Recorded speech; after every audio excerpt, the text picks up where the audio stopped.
Assalamu alaikum, Ikra. Thank you so much for joining the session. Walaikum assalam. Thank you so much, Umair, for having me on. It's a very belated session. हम plan कर रहे थे ये session जल्द से जल्द हो, but I am pretty much sure आज ही हमारे लिखा हुआ था तो हम ये कर रहे हैं. So just for the audience before we start the session, can you tell me about yourself? क्या चल रहा है? How's everything? इकरा आजकल क्या कर रही हैं? And then we'll continue the session. Okay, first of all thank you so much Umair कि इतने टाइम बाद हमने ये सेशन किया, जो लग ये रहा था कि पोस्टपोन्ड ही होता जाएगा, नहीं लेकिन नहीं अल्हम्दुलिल्लाह बट वो बस असल में हो ये रहा है कि I am doing back to back sessions. तो कभी 2 सेशंस होते हैं, कभी 3 सेशन होते हैं. Then I am travelling, my work, there is a lot of thing going around, but nevertheless I am happy that we connected. So how's life? No How's everything going? Alhamdulillah, all is well. I'm just relocated to Rawalpindi. I was there around 16 to 17 years in Karachi. When I moved in Karachi, it was, I guess, 2009 when I was in grade 6. Then I done my matriculation, intermediation, bachelor, masters, professional journey भी वहीं से start हुई.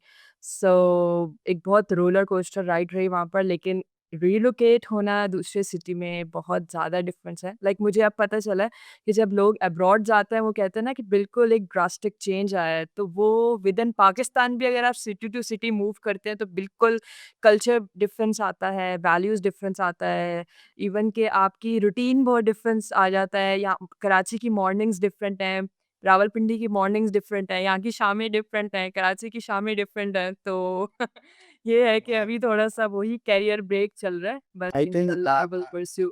आई think अभी आपका अच्छी vacations होंगी क्योंकि at least Rawalpindi is much better place than Karachi. But nevertheless your overall journey were into uh, em- employee relationships, HR. You have done your bachelor's in HR, and like HR is basically a very vast field. ठीक है. A lot of sessions that I already did with HRs, we try to understand के how the HR work. क्योंकि a lot of time people usually don't know कि employer काम किस तरीके से करता है. आप तो CV भेज देते हैं, उसके बाद क्या होता है? HR, to be very honest, लोगों को ऐसा लगता है कि एचआर का जो मेन कॉन्सेप्ट है वो सिर्फ हायरिंग और फायरिंग है या कुछ X Y Z mango day या ये सारे डे कराना है. ठीक है, but as a matter of fact HR की एक अपनी पर्सनल ग्रोथ भी होती है. और ऐसा नहीं है कि एचआर बनने के लिए आपको कोई सिर्फ 1 साल पढ़ना पड़ता है. You also study the same as any other BB और any other marketing thing. So before I proceed, मुझे थोड़ा सा अपना बताइएगा, from where did you started, how thing going, क्योंकि you being in the industry for a couple of years now. Mashallah, say, right. it's been like almost like 5-6 years now. You were in the industry, so you know क्या millennials किस तरीके से काम करते हैं. You hired millennials, Gen Zs किस तरीके से काम करते हैं. You hired Gen Zs. तो थोड़ा सा मुझे बताइएगा, being an HR, why did you started your journey as an HR? From where did you started? आपने अपना बैचलर्स का पूरा खुद सोचा क्या, ठीक है नहीं अब हमें बैचलर्स, क्योंकि बैचलर्स इज समथिंग जहाँ पे बहुत सारे लोग अपने डिसीजन खुद नहीं ले रहे होते. ठीक है, लोगों को लगता है स्टक हो जाता है। स्टक कह सकते हैं, या ये कह सकते हैं कि इंटरमीडिएट तक तो हमारा नॉर्मली पढ़ाई चल रही होती है, और उसके बाद हम कुछ ऐसा कर लेते हैं, हाँ भाई ठीक है ये चाचा मामा के बेटे ने करा है तो वाई नॉट तुम भी ये कर लो. ठीक है, वो बीबीए कर रहा है तुम बीबीए कर लो, वो एक्स वाई चीज़ करे तुम भी एक्स वाई चीज़ कर लो. तो थोड़ी सी अपनी जर्नी के बारे में बताइएगा, from where did you started, how is everything going, then we try to understand क्या एक एचआर का चार्ट क्या होता है, एक एचआर का रोड मैप क्या होता है. अच्छा, मैं प्रियंका चोपड़ा को बहुत ज़्यादा फ़ॉलो करती हूँ, क्योंकि मुझे उनकी मोटिवेशनल स्पीचेज़ ना बड़ी पसंद है और वो रियलिस्टिक होती हैं। सो शी वन्स टोल्ड कि you don't have to be born to greatness, you can do by yourself. So I belongs to a middle class family and I am the first one. मैं पहली लड़की थी जिसने अपने ननिहाल में, दरियाल में, I am the first one जिसने परस्यू की एजुकेशन ग्रेजुएशन की तरफ। Hmm. So I belongs to a military background, तो जो भी बच्चा एफएससी करता है, मैट्रिक करता है, वही उसने फ़ौज में जाना है। सो हम्म. मैंने थोड़ा-सा हट के डिसीज़न लिया। सबसे पहले तो मेरे लिए वो एक रेज़िस्टेंस था, लेकिन वो हिडन था, लेकिन था। फिर पॉकेट मनी इतनी मिलती थी कि जितनी एक स्कूल के बच्चे को मिलती है, उसमें से अपने एक्सपेंसेस भी सब करना, उसमें से अपनी ख्वाहिशों को भी पूरा करना, सेविंग्स भी करना। अगर और यूनिवर्सिटी में कोई फंक्शन है तो भाई उसी से सब कुछ निकालना, पेरेंट्स को प्रेशराइज़ नहीं करना क्योंकि हमने उनको फ़ोर्स करके एडमिशन लिया तो बस अब पढ़ना है। लेकिन वो अंदर वो एक फ़ौजी खून था ना वो एक, क्योंकि मैंने आपको बताया मिलिट्री बैकग्राउंड, तो फ़ौजी खून था कि नहीं यार बस करना है तो करना है। लेकिन जर्नी जो आप पूछ रहे हैं कैसे स्टार्ट हुई, when I done my FSc, तो मेरा ड्रीम था कि मुझे एयरफोर्स जॉइन करना है। भई मुझे एरोनॉटिकल इंजीनियर बनना है और मुझे ऑफ़िसर बनना है, मुझे जहाज़ों को ठीक करना है, उड़ाना नहीं है। हुँ, अच्छा, टेस्ट देने गए तो टेस्ट में फ़ेल हो गए। तो ऐसे लगा कि लाइफ़ ख़त्म हो गई है बिल्कुल ना, हुँ, कि अब तो कुछ हो ही नहीं सकता। फिर सराउंडिंग में सारी दोस्तें जो हैं वो टेस्ट दे रही हैं, हम भी चले गए। I graduated from Bahria university Karachi campus, तो मेरे घर के बिल्कुल करीब थी वो। मैंने कहा चलो टेस्ट देते हैं। अब टेस्ट देने के लिए जब एडमिशन स्लिप बनवाने गए तो ₹2500 वही आपका टेस्ट दाखिला है। अब हमने कहा यार ₹2500, मतलब आप देखिए कि आजकल हम एक सूट भी नहीं आता, ब्रांडेड सूट भी 10,000 का आएगा। तो उस टाइम वो भी इतना महँगा लगता था यार, ₹2500 ठीक है। अब मैं उस बंदे से पूछ रही हूँ, अच्छा ये बताएँ, मैंने मैट्रिक मेडिकल में पढ़ा है और एफएससी मैंने प्री इंजीनियरिंग में की है, तो मैं बैचलर किसमें करूँ? तो वो कहता है कि आपको नहीं पता कि आप किस चीज़ के लिए एडमिशन लेने आई हैं? मैंने कहा नहीं, वो मैं फ़ेल हो गई ना टेस्ट में, तो मुझे पता नहीं है। इवन कि आप मैट्रिकुलेशन की बात करें, जब हमें ये पता चला था कि हमारे बोर्ड के एग्ज़ाम्स हैं, तो आई थॉट कि बोर्ड पे लिखेंगे हम। ये क्योंकि no guidance, no career counselling, only burnout, low self esteem, ये सब चीज़ें थी। तो भई उसने कहा कि सबसे आसान तो बीबीए है, आप बीबीए ले लें। मैंने कहा वो क्या होता है? फिर उसने एब्रिविएशन बताई, वो सुन के साउंड फैंसी लगा। तो भाई बीबीए में हमने कहा, फिर मैंने कहा नहीं आप बीबीए में नहीं, आईटी पढ़ेंगे। आईटी में टेस्ट दे दिया, आईटी में टेस्ट क्लियर हो गया, क्लासेस स्टार्ट हो गईं। 1 हफ्ता क्लासेस ली, मैंने कहा नहीं ये मेरे टाइप का नहीं है, मुझे नहीं समझ आ रहा। वो बीबीए ही ठीक था, उस बंदे ने बिल्कुल ठीक बताया था मुझे। बीबीए में चले गए। अब लो सेल्फ स्टीम, लो कॉन्फिडेंस इतना था कि अच्छा मेरे अंदर ये एक इनबिल्ट हैबिट है कि किसी भी चीज़ के लिए अगर मुझे जाना होता है, मैं थोड़ा-सा सेल्फ प्रिपेयर्ड हो जाती हूँ उसके लिए। मुझे पता हुँ, था यार यूनिवर्सिटी जा रहे हैं, इंट्रोडक्शन तो वो लेंगे। हुँ, अब उस टाइम नया-नया दौर था मैट्रिकुलेशन का, इंटरमीडिएट का, वो मरकज़ी ख़्याल, तशरीहात, वो जो हमने मीर तकी मीर, मीर दर्द के शेर याद किए हुए थे। अब उसमें एक शेर मैंने याद किया, तो जब आप खुद को इंट्रोड्यूस करवाते हैं, तो वो शेर पढ़ना है आपको। अब मैं रोस्टम पे गई, प्रिंसिपल ऑफ मैनेजमेंट की हमारी क्लास थी, बहुत सख्त टीचर था। सबकी टर्न आती कि इंट्रोडक्शन की मेरी बारी आई हुई है, दिल धक-धक कर रहा है, ऐसा लग रहा है दिल बाहर निकल जाएगा और जान निकल रही है, अब इंट्रोडक्शन देना है अपना। रोस्टम पे गए, इंट्रोड्यूस किया, वो आँखें बंद करके, मुझे नहीं पता कि मैंने क्या इंट्रोडक्शन दिया, बट वो मेरी लाइफ़ का टर्निंग पॉइंट था कि मुझ में सेल्फ कॉन्फिडेंस आया। अब बीबीए जिन लोगों ने किया हुआ है, वो रिलेट कर सकते हैं कि ज़्यादा थ्योरेटिकल सब्जेक्ट्स होते हैं बीबीए में। कॉन्सेप्चुअल सब्जेक्ट्स होते हैं, केस स्टडी बेस्ड होता है, एक सिनेरियो बेस्ड होता है। तो प्रेज़ेंटेशन पे प्रेज़ेंटेशन, वो प्रेज़ेंटेशन देते गए, सेल्फ कॉन्फिडेंस आता गया, कम्युनिकेशन स्किल्स बिल्डअप होती गई। फिर मेजर सिलेक्शन की बारी आई तो my father field is supply chain. मैंने कहा वो मैंने बहुत सुना है, सप्लाई चेन नहीं लेना। मार्केटिंग की मैं बंदी नहीं लग रही। अकाउंटिंग एंड फाइनेंस पता नहीं मैं कर पाऊँगी या नहीं। ये एचआर बचा है क्योंकि ये थ्योरी बेस्ड है, ये मैं कर लूँगी। एचआर में रिक्रूटमेंट एंड सिलेक्शन का सब्जेक्ट पढ़ा, ट्रेनिंग एंड डेवलपमेंट पढ़ा, परफॉर्मेंस मैनेजमेंट पढ़ा। बहुत ज़्यादा इंटरेस्ट लगा कि ये मेरी पर्सनैलिटी से मैच हो रहा है। तो बस इस तरह फिर एक्सीडेंटली ही आहिस्ता-आहिस्ता चलते गए और एचआर ले लिया। और फिर बारी आई कि अब इंटर्नशिप करनी है। अब जैसे मैंने आपको बताया पूरा मिलिट्री बैकग्राउंड, प्राइवेट सेक्टर में कोई रेफरेंसेस नहीं, और सुना यही था कि रेफरेंसेस के बगैर तो इंटर्नशिप भी नहीं मिलती है। फिर कहीं से सुनने में आया कि पाकिस्तान सिविल एविएशन अथॉरिटी में पूरा साल इंटर्नशिप चलती है। हुँ, वहाँ चले गए किसी तरह पब्लिक ट्रांसपोर्ट के थ्रू चुपके से। तो वहाँ जाके फॉर्म फिल किया, उन्होंने कहा ठीक है आप नेक्स्ट वीक आ जाएँ। 8 टू 6 वीक की इंटर्नशिप की, तो बड़ा अच्छा एक्सपीरियंस रहा, फ्री का लंच मिलता था। टी टाइम अच्छा होता था। रडार पे हम जाके जहाज़ भी देखते थे। फिर पता चला कि एचआर के अंदर डिफरेंट सेक्शंस हैं भई, ट्रेनिंग कैसे होती है, परफॉर्मेंस कैसे मेज़र की जाती है, हायरिंग कैसे हो रही है, फायरिंग कैसे हो रही है, किन-किन सिनेरियो के बेस पे पॉलिसी मेकिंग का हमारे पास सेक्शन होता है। उसके बाद पेरोल का सेक्शन होता है, एचआर सर्विसेज़ होता है, एचआर ऑपरेशंस होता है, एम्प्लॉयी रिलेशन होता है। तब जाके पता चला कि ये सब एचआर के अंदर आता है। लोगों की एक क्या मिथ है कि HR is all about hiring, HR is all about firing, HR is just to give us the salary और हमारी लीव्स को डिडक्ट कर देता है। लेकिन एचआर बहुत जो है वर्सेटाइल फ़ील्ड है और इसमें ज़रूर आना चाहिए। और जिनको लगता है कि कुछ मिथ्स हैं, जैसे एच एक बड़ी मिथ्स है कि एचआर जो है वो फीमेल ओरिएंटेड प्रोफ़ेशन है। हुँ। ऐसा बिल्कुल भी नहीं है। मेरे जो अच्छे बॉसेस गुज़रे हैं, मेरे एचओएसडीज़, हेड ऑफ डिपार्टमेंट, मेरे मैनेजर्स वो सब मेल हैं और बहुत अच्छे क्वालिफाइड स्किल्ड प्रोफेशनल हैं। बहुत कम मैंने फीमेल देखी हैं। तो it's not a female oriented profession, it's a gender profession. आप वुमेन्स भी आ सकती हैं, मेल्स भी आ सकते हैं, सब आ सकता है। फेयर तो इनफ। ये जर्नी है पढ़ने की, पढ़ाने की और फिर इस फील्ड में काफ़ी आने की। काफ़ी इंटरेस्टिंग है। I mean that goes to very good pointers, ठीक है? Number one, that one idea can change your life. I'm pretty much sure उस बंदे के कहने से आपकी पूरी लाइफ 360 चेंज हुई, ठीक है? You were going to military, now after all these years now you are an HR, ठीक है?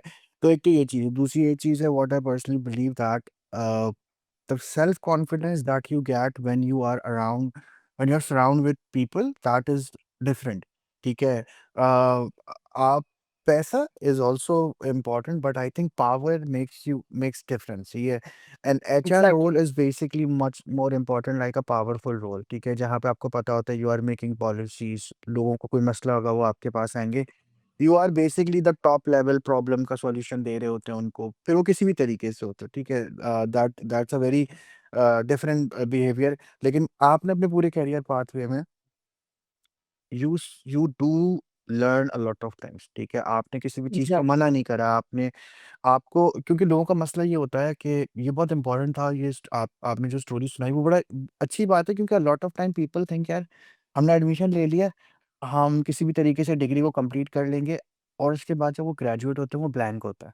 उनको ये नहीं पता होता कि वो फ़ील्ड किस तरीके से काम करती है, उसके डायनामिक्स क्या हैं, जॉब मार्केट किस तरीके से काम करती है, उस फ़ील्ड में किस तरीके से ग्रो करना चाहिए, ठीक है? I am pretty much sure कि वो क्या कहते हैं, एक तरीके से हासिल करने की एक आपके अंदर वो था कि ठीक है यार सीखना है, चीज़ों को जानना है, going out, making making making new friends, meeting new people, understanding the market, ठीक है? ये तो हो गया आपका पर्सनल बैकग्राउंड। माशाल्लाह you have done your bachelors from Bahria university and then masters from Bahria university as well. Then comes to a professional life, ठीक है? You graduated, you start your professional life. मुझे थोड़ा-सा बताओ कि यार बीइंग एज़ अ 2025 में आपको ग्रेजुएट हो रहा है एचआर में, ठीक है? हम हमेशा देख रहे होते हैं कि एटीएस फ्रेंडली रिज्यूमे होनी चाहिए, ऐसा होना चाहिए, वैसा होना चाहिए, बट व्हाट्स द रियलिटी, ठीक है? क्योंकि मुझे ऐसा लगता है you don't get a job with a good resume, you get a job when you are at the right time, at the right position, ठीक है? क्योंकि किसी को नहीं पता कि पाकिस्तान, कराची या स्पेसिफिकली किसी एरिया में किसी घर के अंदर कोई लड़का या लड़की बैठा हो जिसने अभी बैचलर्स करा है, जिसको नौकरी चाहिए। सो इट्स काइंडा आपको हसल करनी पड़ेगी कंपनीज़ की, कंपनीज़ आपके पास नहीं आएँगी, ठीक है? थोड़ा मुझे बताना कि जब आप ग्रेजुएट हुए, आपने इंटर्नशिप से स्टार्ट करी, ठीक है? तो मुझे थोड़ा-सा बताएँ कि यार क्या रोड मैप होना चाहिए बीइंग अ एचआर ग्रेजुएट, कि आप इस तरीके से रखें? क्योंकि देखिए, आप पब्लिक फिगर तो हैं, आपको जहाँ भी जाना है अपने लोगों से बात करनी है, ठीक है? आप इंट्रोवर्ट हों, आप एक्सट्रोवर्ट हों बाय नेचर, वो एक अलग बात है, काम काम होता है और काम पे आपको उसी तरीके से देखना होता है। वेदर फिर आप किसी भी उसमें हो, फिर आप एचआर के किसी भी सेक्टर में हो, आप एचआर की सैलरीज़ देख रहे हों, एचआर की सर्विसेज़ देख रहे हों, एचआर में डायरेक्ट ह्यूमन रिसोर्स में लोगों से बात कर रहे हों या कुछ भी है। मुझे थोड़ा-सा बताइएगा यार, व्हाट डू यू थिंक, क्या रोड मैप होना चाहिए एक बीबीए एचआर स्टूडेंट जो ग्रेजुएट हो रहा है 2025 में? अच्छा जैसे मैंने पहले भी डिस्कस किया कि जब हम स्पेशली मैं अपने पर्सनल एक्सपीरियंस की बात करूँ तो मेरे पास कोई मेंटोरशिप नहीं थी, कोई गाइडेंस नहीं थी, कोई काउंसलिंग नहीं थी, बर्नआउट था, लो सेल्फ एस्टीम थी, कॉन्फिडेंस नहीं था, एक अनड्यू प्रेशर था कि कुछ करना भी है बिकॉज़ वो अंदर से एक जुनून था कि कुछ नहीं करेंगे तो क्या होगा? हुँ, इतनी तेज़ी से टाइम चेंज हो रहा है, टेक्नोलॉजी एडवांस हो रही है, मतलब लोगों के माइंडसेट चेंज हो रहे हैं, ऑर्गेनाइज़ेशन की डिमांड्स चेंज हो रही हैं।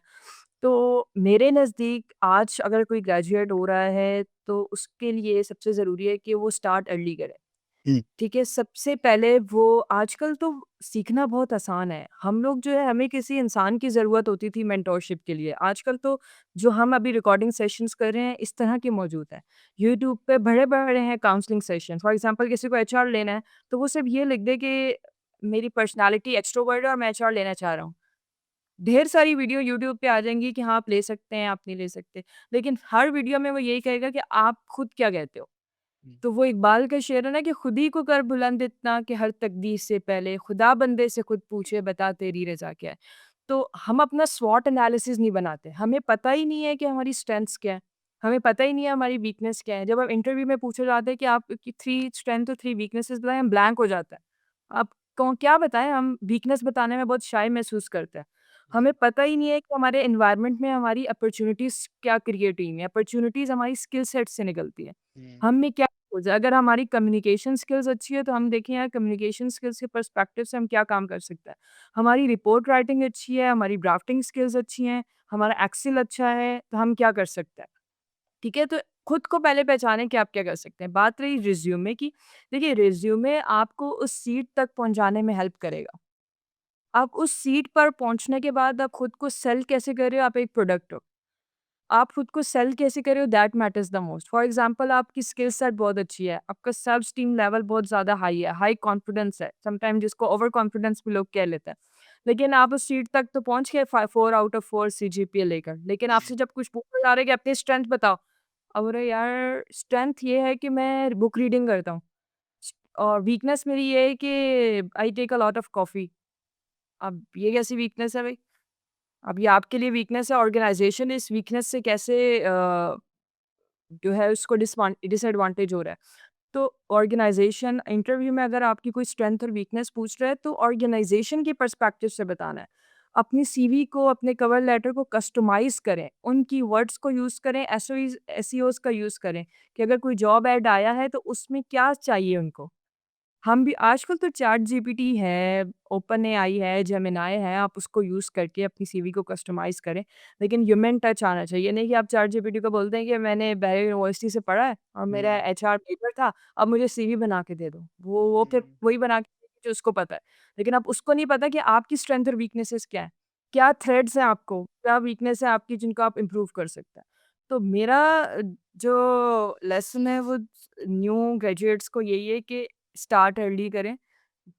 जितना जल्दी आप इंटर्नशिप्स करेंगे, एमटीओ प्रोग्राम्स में अप्लाई करें, जीटीओस प्रोग्राम में अप्लाई करें, इंटरनेशनल इंटर्नशिप्स में अप्लाई करें, इंटरनेशनल फेलोशिप्स प्रोग्राम में अप्लाई करें। जितनी आपका जॉब से पहले एक्सपीरियंस बिल्डअप होगा, उतना ज़्यादा जॉब के अच्छा मिलने के चांसेस ज़्यादा होंगे। बिकॉज़ जब तक हमारे पास जॉब नहीं है, हमारे पास सर्टिफिकेशंस ही हमारा काम आएँगे। हमारे पास जो स्किल सेट है, वही हमारे काम आएगा। तो ज़रूरी नहीं है कि हम हर एक को पता हो कि उसने क्या चूज़ करना है। हमेशा इंसान को मुझे ऐसा लगता है माय पर्सनल एक्सपीरियंस सेज़ कि मेंटोरशिप की ज़रूरत ज़रूर रहती है, ठीक है? आपको पता है कि आपने ये करना है, लेकिन किस-किस ज़रियों से वो और ज़्यादा बेहतर हो सकता है, वो एक मेंटर ही बता सकता है बिकॉज़ उसके पास एक्सपीरियंस है बैकग्राउंड में। उसके पास 15-20 साल का तजुर्बा है, जो आपको वो 10 मिनट में बता दे कि हाँ, अगर आपको एचआर लेना है, तो ये सर्टिफ़िकेशंस कर लो अभी से ही या 5 साल बाद एसएचआरएम कर लो। 5 साल बाद क्यों करो, अभी क्यों नहीं करो? तो कुछ लोग हैं ना वो एसएचआरएम के सर्टिफ़िकेशन के चक्कर में जैसे ही करियर स्टार्ट करते हैं, कर लेते हैं। एसएचआरएम तो इस एसएचआरएम का मतलब क्या है कि आप स्पेशलाइज़्ड बंदे हैं एचआर के। आपको ट्रेनिंग का भी मास्टर होना है, आपको टैलेंट एक्विज़िशन का भी मास्टर होना है, आपको एचआर सर्विसेज़ का भी मास्टर्स होना है, आपको एचआर ऑपरेशन भी आना चाहिए, आपको पेरोल रन भी करना आना चाहिए, आपको एम्प्लॉयी रिलेशन भी आना चाहिए, आपको लीगल पर्सपेक्टिव भी आना चाहिए। तो ये तभी आएगा जब आपके पास एक एक्सपोज़र होगा। ऐसे नहीं कि जैसे ही आपने फर्स्ट जॉब लगी कि मैं सर्टिफ़िकेशन कर लूँ, मेरी तनख्वाह बढ़ जाएगी। ये गलत कॉन्सेप्ट है जो आजकल इंडस्ट्री में बहुत ज़्यादा हो रहा है। बहुत से ऐसे फ़ॉरम्स हैं जो ये सर्टिफ़िकेशंस दे रहे हैं, सिर्फ़ जो है फॉर सेकिंग द मनी। लेकिन जब तक हमारे पास ट्रू मेंटोरशिप, ट्रू गाइडेंस नहीं होगी, तो हम किसी ना एचआर किसी भी फ़ील्ड में फिर हमें प्रॉब्लम फ़ेस करनी पड़ेगी। और कोशिश करें कि कोई भी डिसीज़न लेने से पहले थोड़ा-सा खुद रिसर्च करें।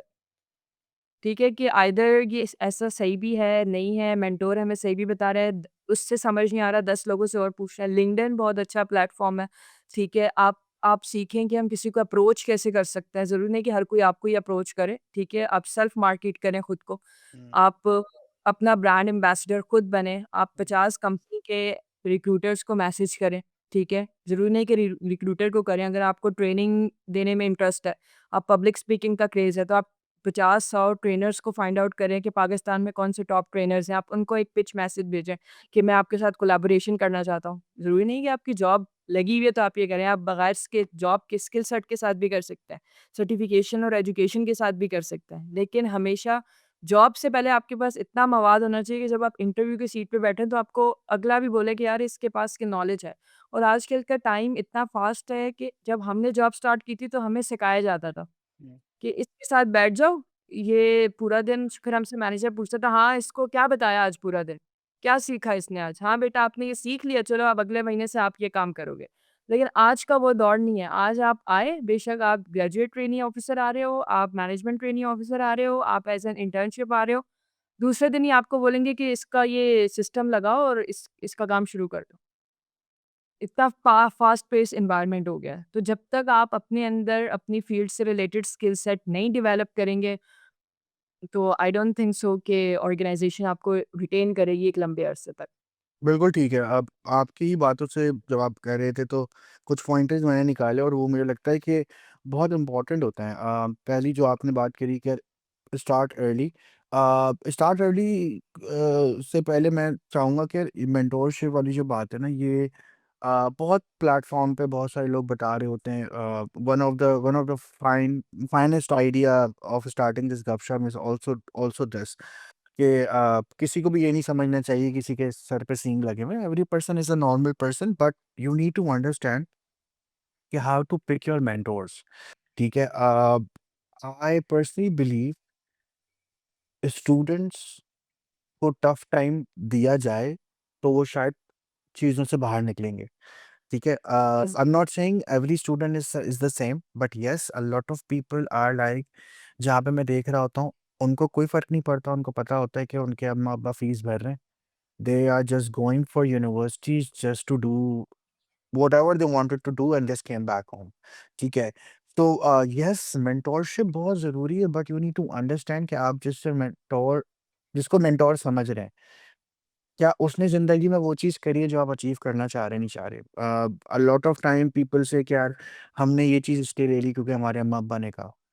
मैं उनको ये कहता हूँ कि देखो आपके अम्मा-अब्बा आपका अच्छा चाहते हैं इसका मतलब ये नहीं है कि वो जो भी चीज़ कहेंगे वो सही है, ठीक है? The medium that they were in is totally different, ठीक है? अब उतना फ़ास्ट पे तब उतना फ़ास्ट पेस एनवायरनमेंट नहीं था। वी हैव सीन पीपल जो 15-15, 20-20 साल से एक ही नौकरी कर रहे थे और मैं तो ऐसे लोगों को भी देखा है जिन्होंने पहली नौकरी करी और वो रिटायर भी उसी जॉब पर हुए, ठीक है? But now the time is change, ठीक है? You need to understand the market, you need to understand कि आप अपने आप को अगले 4 साल में जहाँ देखना चाह रहे हो, वहाँ का रोड मैप बना हुआ अभी नहीं बना हुआ आपके पास।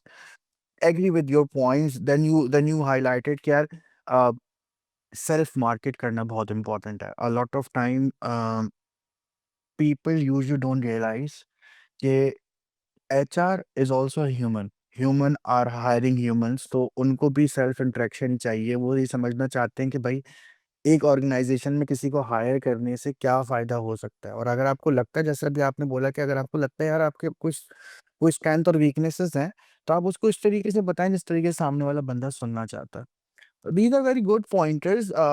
देयर इज़ अनदर टॉपिक कह लो या another thing that I wanted to discuss being an HR is a lot of time people usually don't know how to manage risk. Okay. um I see people changing their jobs very frequently. uh, I see this topic as a very complicated क्योंकि वो हर बंदे के लिए बड़ा अलग अलग है। कुछ लोग कहते हैं कि भाई जल्दी जॉब चेंज करने से आपको ज़्यादा अच्छी हाइक मिलती है। कुछ लोगों के लिए हाइक की डेफिनेशन अलग होती है, कुछ लोगों के लिए पैसा इंपॉर्टेंट नहीं होता, ग्रोथ इंपॉर्टेंट होती है। ठीक है, मुझे थोड़ा ये बताइएगा कि when an HR changes a job, ठीक है? वो एचआर जो अभी कह रहा है कि यार ये कंपनी बेस्ट है, ठीक है? जब वो कंपनी चेंज करता है, ठीक है? What are the right key points an HR need to see? मतलब अगर अभी 2025 में जैसा भी आपने बताया बच्चा ग्रेजुएट हुआ, आपने जो चीज़ें बताई उसने वो कर ली। आफ्टर फ्यू इयर्स क्या चीज़ें देख के आपको अपना ग्रोथ सेट करना चाहिए? It should be money, it should be position, it should be lavish lifestyle. What thought you think that is the right approach अगर आपको ग्रोथ को देखना है लॉन्गर टर्म में? ओके। अच्छा मैं जो आपकी करियर के पहले 5 से 6 साल होते हैं ना, वही आपका करियर बनाते हैं और वही आपका करियर ड्रास्टिक मोड पे ले जाते हैं। हुँ, तो जब आपका करियर स्टार्ट होता है obviously you are not at that time married, ठीक है? हुँ, आपको कोई फ़िक्र नहीं होती कि भाई मुझे अपनी बीवी को भी एक्सपेंसेस देने हैं, मुझे अपने बच्चों को भी स्कूल भेजना है, उनको ट्यूशन हुँ, भेजना है, उनको मदरसे भेजना है। हुँ, या उनको भी उन लाइक कोई फैमिली प्रेशर एज सच नहीं होता है, ठीक है? अगर मैं बीइंग एन फीमेल बात करूँ तो लेकिन टाइम के साथ-साथ जैसे-जैसे टाइम बदलता है तो फिर ऑब्वियसली यू गेट मैरिड और वही 5 से 6 साल जो लाइफ के आपके करियर के है ना, तो उसमें सिर्फ़ अपनी स्किल सेट पे और एक्सपीरियंस ज़्यादा से ज़्यादा गेन करने पे फ़ोकस करना चाहिए। फिर 5 से 6 साल बाद आई पर्सनली बिलीव कि obviously money is the ultimate purpose we hmm, are surviving और सबको पैसा चाहिए होता है एंड पैसा is the necessity of life. कोई लग्ज़रियस चीज़ नहीं है कि जो हम कहें कि नहीं भी मिला तो ठीक है, ये कोई डिमांड नहीं है या वांट नहीं है, ये नीड है। हुँ, तो सबको नीड है पैसे की, तो 5-6 साल बाद आप स्विच करें। स्विच करना इज़ अ गुड थिंग क्योंकि प्रमोशंस अगर मैं ओपनली बात करूँ तो प्रमोशन ज़रूरी नहीं है कि 5 साल में आपकी हर साल प्रमोशन हो। ज़रूरी नहीं है कि हर साल आपका इंक्रीमेंट उतना ही लगे जितना आप एक्सपेक्ट कर रहे हैं, ठीक है? आपको बोनस उतना ही मिले जितना आप एक्सपेक्ट कर रहे हैं, ठीक है? अगर मैं बैंकिंग सेक्टर की बात करूँ बिकॉज़ मेरा मोस्ट ऑफ द एक्सपीरियंस जो है वो बैंकिंग है, स्टार्टेड बैक इन 2021। तो उस पर्सपेक्टिव से ही मैं बात करूँ कि आप सोच रहे होते हैं कि इस साल तो मैंने टॉप परफ़ॉर्मर रहा हूँ, बहुत तारीफ़ें हुई हैं मेरी, लेकिन समटाइम्स वो सिर्फ़ तारीफ़ें ही होती हैं, ठीक है? वो डॉक्यूमेंटेड कुछ नहीं होता है, तारीफ़ों से ही हमें खुश किया जा रहा होता है और हम हुँ, एक्सपेक्ट करते हैं कि in the end of the year जब अप्रेज़ल आएगा तो हमें अप्रेज़ल भी मिलेगा, हुँ, लेकिन वो साल में 1 दफ़ा मिल रहा है। तो इस तरह फिर आपको इंडस्ट्री स्विच नहीं भी करें लेकिन आपको ऑर्गेनाइज़ेशन स्विच करते रहना चाहिए। बैंकिंग में इस तरह होता है कि अगर जो लोग बैंकिंग में अपना करियर परस्यू करना चाहते हैं, वो बैंकिंग टू बैंकिंग ही स्विच करते हैं।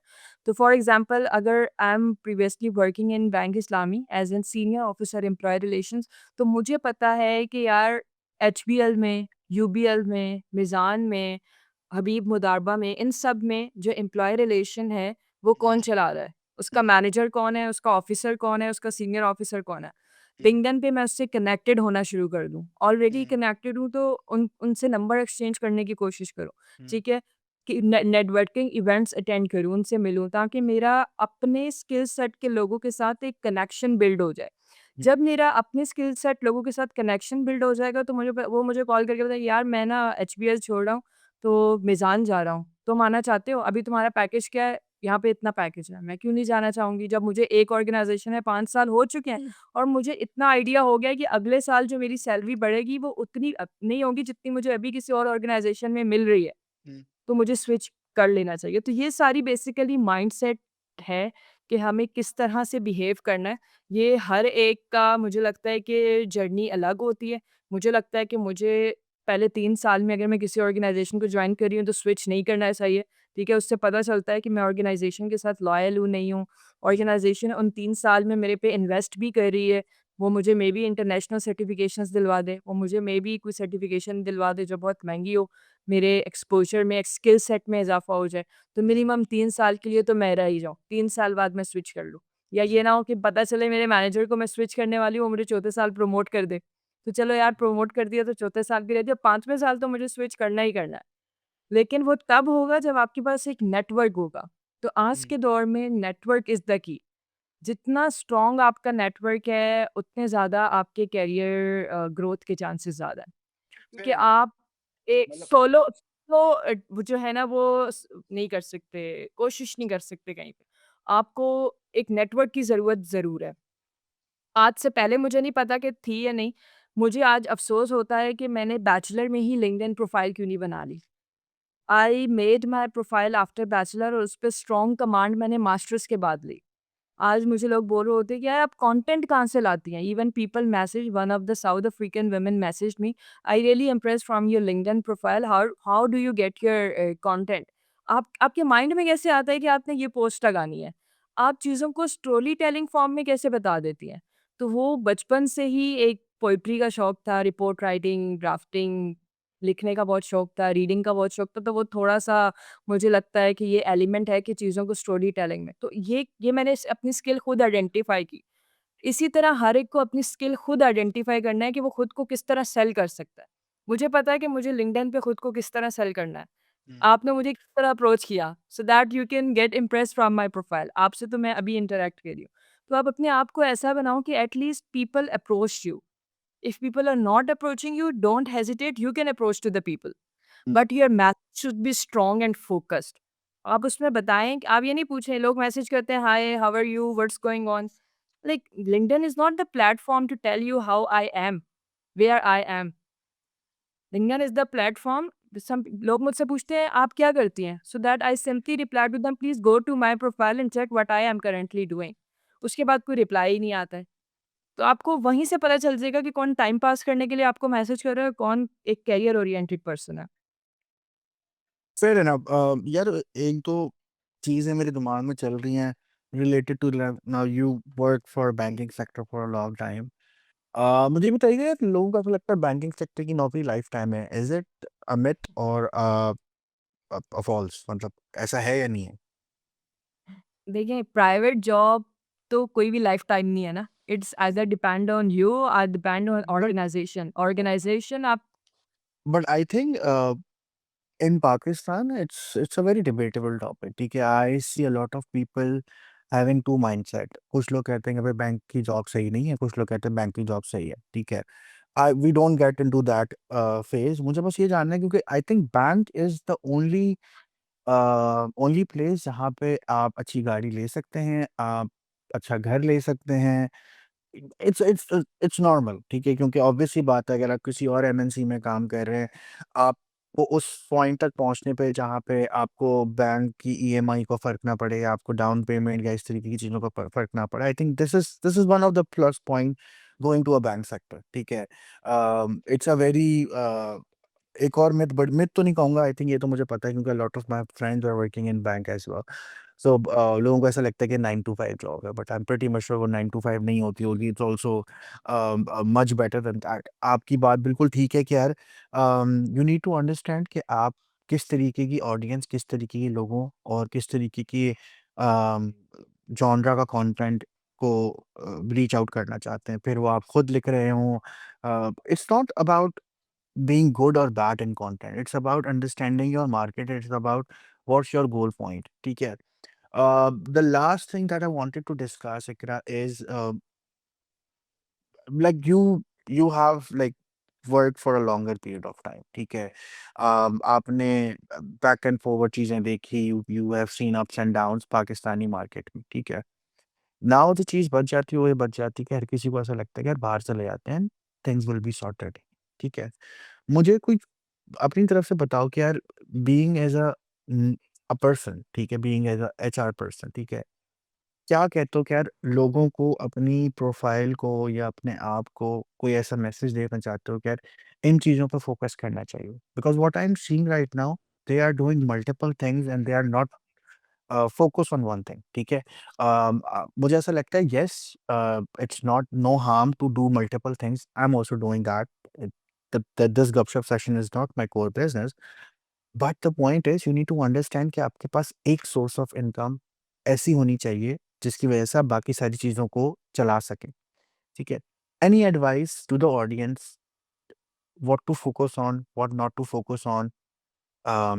That would be my last pointer to discuss. अच्छा, और मैं सबसे पहले तो मैं आपके बैंकिंग सेक्टर में जो सवाल है उसका जवाब देना चाह रही हूँ।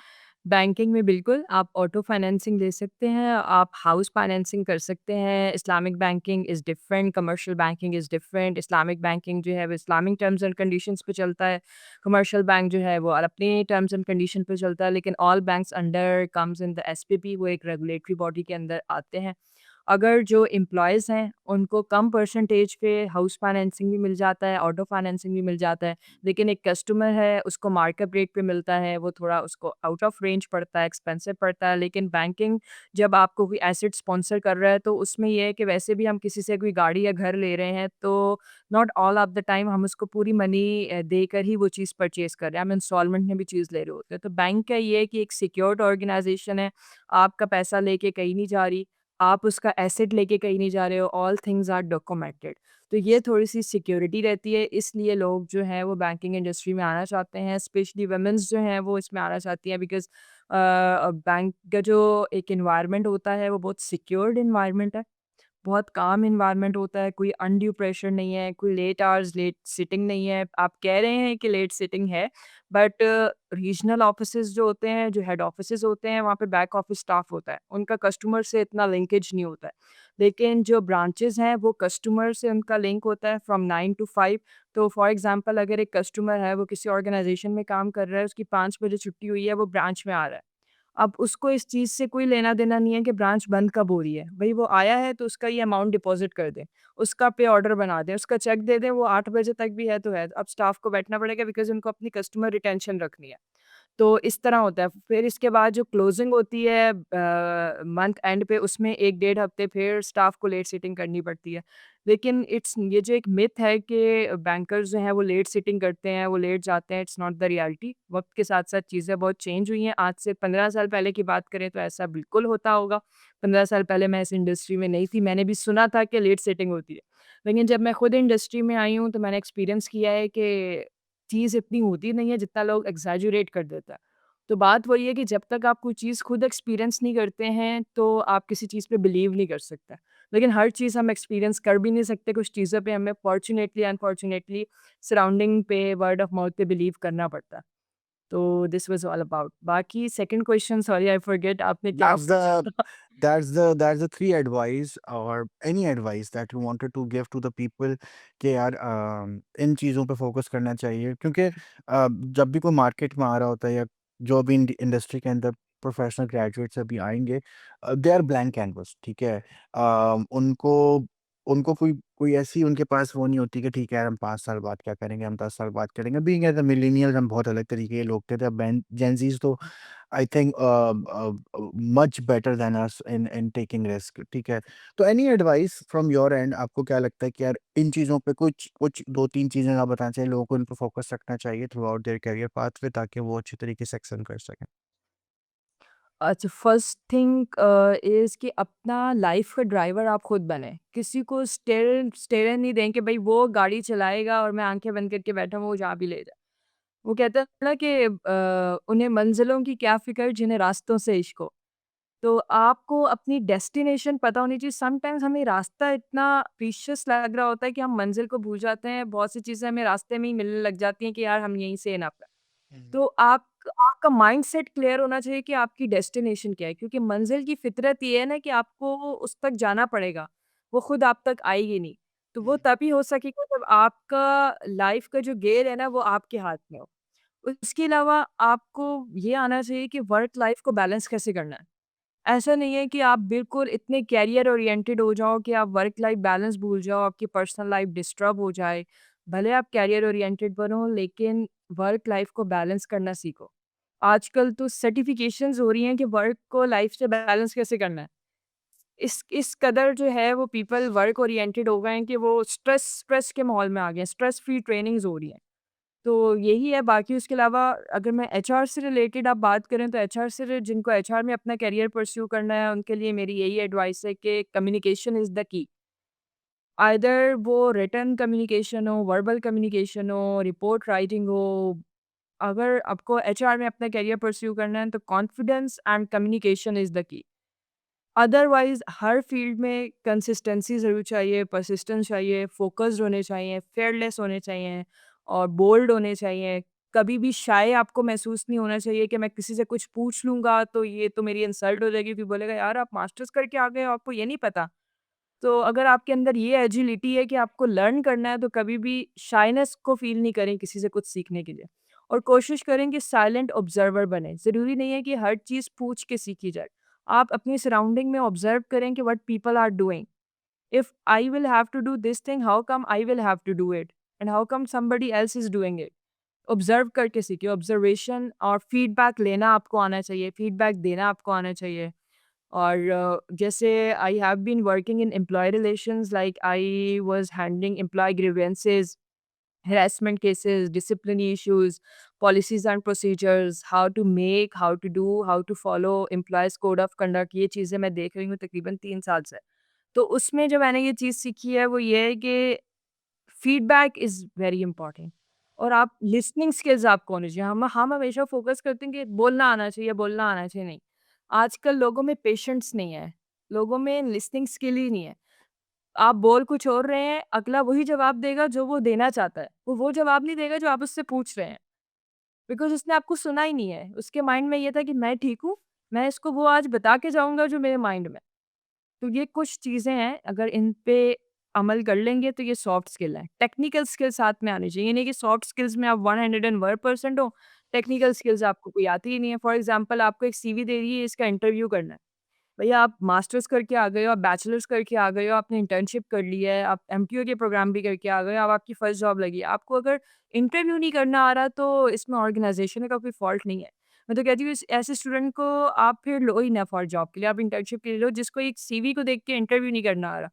इंटरव्यू की टेक्निक्स क्या होती है, इंटरव्यू कैसे करना है, ये आप सीख के आएँ। आपको स्टूडेंट्स को चाहिए कि वो eight the time of studying वो अपने टीचर से ये आर्ग्यूमेंट्स करें कि सर आपने हमें रिक्रूटमेंट एंड सिलेक्शन का कोर्स पढ़ा दिया 6 मंथ्स में। अब हमें ये बताएँ कि रिक्रूट कैसे करना है और सिलेक्ट कैसे करना है? स्टूडेंट को ये नहीं पता होता कि how to recruit and how to select. मतलब एचआर की बेसिक रूल ही ये है कि how to find the right people at the right time at the right place. लोगों को यही नहीं करने आ रहा होता है। तो रट्टा तो हम लगा लेते हैं। हम बता देंगे कि एचआर क्या होता है, एम्प्लॉयी रिलेशन क्या होता है, ट्रेनिंग क्या होता है, ट्रेनिंग क्यों ज़रूरी है, ट्रेनिंग में और डेवलपमेंट में डिफरेंस क्या है, ट्रेनिंग कब करवाते हैं, डेवलपमेंट कब करवाते हैं। लेकिन जब वो प्रैक्टिकल लाइफ में आता है, वो कहते हैं ये तो हमने किताबों में पढ़ा था, ऐसा है ही नहीं। बिल्कुल वैसा है जैसा आपने किताबों में पढ़ा है, लेकिन आपने at the time of studying questions ही नहीं किए। जी। आप पूछ लो कि सर आप हमें एक स्टीरियोटाइपिंग दें, आप हमें सीवी दे दें और आप हमें एक प्रोजेक्ट दें, हम इसका इंटरव्यू करेंगे। ऐसी प्रोटोटाइप दे दें आप। वो फिर रोस्टम पे बुलाए स्टूडेंट को कि हाँ, भई आपने इंटरव्यू लिया था। अब बताएँ कि आप इसको क्यों हायर कर रहे हैं या क्यों हायर नहीं कर रहे हैं? क्यों हायर कर रहे हैं वो 10 पॉइंट बताएँ। कल को आप अगर किसी मैनेजर को हायर कर रहे हो तो कैसे हायर करोगे? फिर कि जब वो जॉब के लिए इंटरव्यू देने जा रहा है तो उससे तो ऐसे ही सवाल हो रहे हैं। तो उस टाइम वो बोल्ड है, उसको कुछ पता ही नहीं है। तो यही कुछ एडवाइसेज़ अगर इनको फ़ॉलो कर लिया जाए तो आई गेस जिन जिन चीज़ों से हम सैक्रिफ़ाइस करके आए हैं, वो आज के ग्रेजुएट्स को ना करनी पड़े। perfect. I think all the pointers that you have shared, Ikra, it's fair enough. ये बहुत ज़रूरी है जितना जल्दी आप इन चीज़ों को ओवरकम कर लेते हो, उतना जल्दी आप एक्सेल करते हैं अपनी फील्ड में। We have discussed a lot of good thing in this session, and I'm pretty much sure a lot of people will learn a lot of good things from this. So thank you so much for your time, Ikra. Thank you so much, and I'm pretty much sure if anyone wants to reach out to you, तो anyone can reach out to Iqra on LinkedIn. I am pretty much sure अगर आप hi hello के message के अलावा proper से message type करेंगे with proper question and proper thing to discuss, Iqra will surely answer you as well. Thank you so much for your time, Iqra. Have a nice day.